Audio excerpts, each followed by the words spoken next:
Stock మార్కెట్ల పతనం ఆగటం లేదు. వాణిజ్య యుద్ధ భయాలతో వరుసగా 6వ రోజు సూచీలు నష్టాల్లోనే కొనసాగుతున్నాయి. ఇవాళ సెన్సెక్స్ 800 పాయింట్లకు పైగా, నిఫ్టీ 250 పాయింట్లకు పైగా నష్టపోయాయి. ఎఫ్ఐఐల అమ్మకాలు కొనసాగుతుండటంతో సూచీలు నేల చూపులే చూస్తున్నాయి.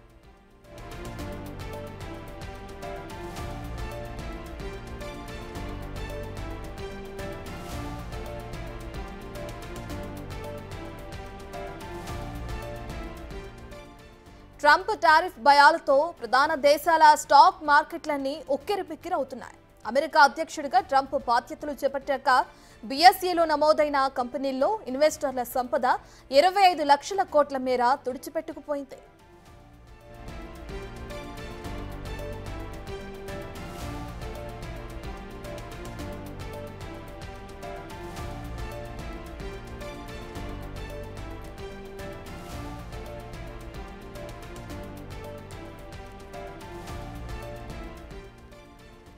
ఇక స్టాక్ మార్కెట్ల పతనం ఆగటం లేదు. వాణిజ్య యుద్ధ భయాలతో ఇప్పటికే వరుసగా 6వ రోజు కూడా సూచీలు నష్టాల్లోనే కొనసాగుతున్నట్లుగా కూడా మనం చూస్తున్నాం. ఇవాళ సెన్సెక్స్ 800 పాయింట్లు, అలాగే నిఫ్టీ 250 పాయింట్లకు పైగా నష్టపోవడం కూడా మనం చూస్తున్నాం.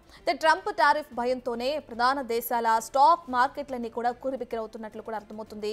అమెరికా అధ్యక్షుడిగా ట్రంప్ ఎప్పుడైతే బాధ్యతలు చేపట్టారో అప్పటి నుంచి బీఎస్ఈలో నమోదైన కంపెనీల్లో ఇన్వెస్టర్ల సంపద అంతా కూడా సుమారు 25 లక్షల కోట్ల మేర కూడా తుడిచిపెట్టుకుపోయింది. నష్టాల్లో ఉన్నట్లు కూడా మనకు అర్థమవుతుంది.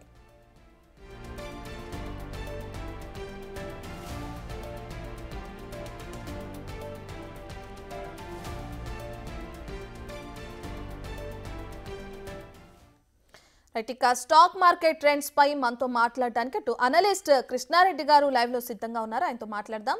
సార్ నమస్తే అండి. నమస్తే అండి.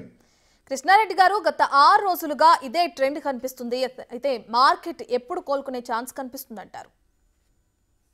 అంటే ఈ మార్కెట్ ఇవాళ కూడా భారీగా పతనం అవుతుండడానికి ప్రధాన కారణం కూడా ఇవాళ అమెరికాతో పాటుగా యూకే, మిగతా దేశాలు కూడా ఆయా దేశాల్లో ఉన్నటువంటి వారిని అక్రమంగా ఉన్నటువంటి వారిని వారి దేశానికి పంపించడానికి చర్యలు చేపట్టడం కావచ్చు. అదేవిధంగా ట్రంప్ టారిఫ్స్ ఏవైతే తీసుకొచ్చాడో ఇవన్నీ ఒక కారణం అయితే, ముఖ్యంగా ఈ ఫారెన్ ఇన్స్టిట్యూషనల్ ఇన్వెస్టర్స్ ఎవరైతే ఉన్నారో, అంతర్జాతీయంగా ఉండే మదుపుదారులు ఎవరైతే ఉన్నారో వారికి ఒక భయం ఉన్నట్టుగా మనకు అనిపిస్తుంది. ఏంటంటే ఇవాళ వస్తు సేవల పైన టారిఫ్ రూపంలో ఆ దేశంలోనే ఉత్పత్తి చేసే విధంగా చర్యలు చేపడుతున్నటువంటి ట్రంప్ ప్రభుత్వం రాబోయే రోజుల్లో ఈ పెట్టుబడుల పైన కూడా ఆంక్షలు విధించే ఆస్కారం ఉందనేటువంటి కొన్ని రకాల వార్తలు పుకార్లు నేపథ్యంలో కూడా సాధారణంగా అంతర్జాతీయ మదుపుదారులు ఎవరైతే ఉన్నారో, అంటే ముఖ్యంగా ఆ దేశం నుంచి ఎక్కడికైనా పెట్టుబడులు పెట్టాలనుకునే వారిపైన అధికంగా పన్ను వేయటం,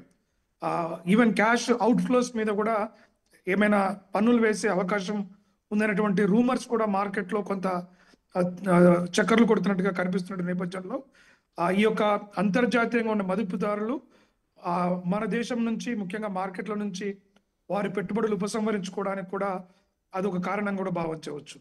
అంటే ఇవాళ ఒక కర్ణుడికి సాగుకు 1.25 లక్ష కారణాలు అన్నట్టుగా మార్కెట్ల పతనానికి ఈ యొక్క మదుపుదారుల భయాందోళనలు ఒకవైపు, మరోవైపు అమెరికా అగ్రరాజ్య దేశంగా ఉన్న అమెరికా కూడా చేస్తున్న దూకుడు చర్యలు ఏవైతున్నాయో, అంటే ఒక దగ్గర మొదలుపెట్టి ప్రకటనలు చేసినప్పటికీ ట్రంప్ తీసుకున్నట్టుగా ఫారెన్ ఇన్స్టిట్యూషనల్ ఇన్వెస్టర్స్ అందరూ కూడా విత్డ్రా చేసుకోవడం భారత్ మార్కెట్ల పైన ఒత్తిడి తీసుకురావడం జరుగుతుంది. కాబట్టి ఇది మనం గతంలో మాట్లాడుకున్నప్పుడు కూడా చర్చించినట్టుగా కొంత ఈ మార్కెట్ లేదా అంతర్జాతీయంగా వచ్చే సిగ్నల్స్ దాన్ని కూడా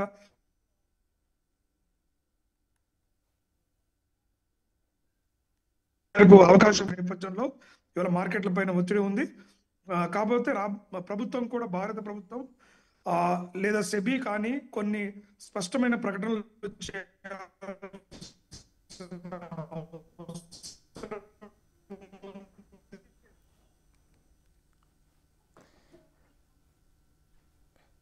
రైట్. థ్యాంక్ యూ కృష్ణారెడ్డి గారు.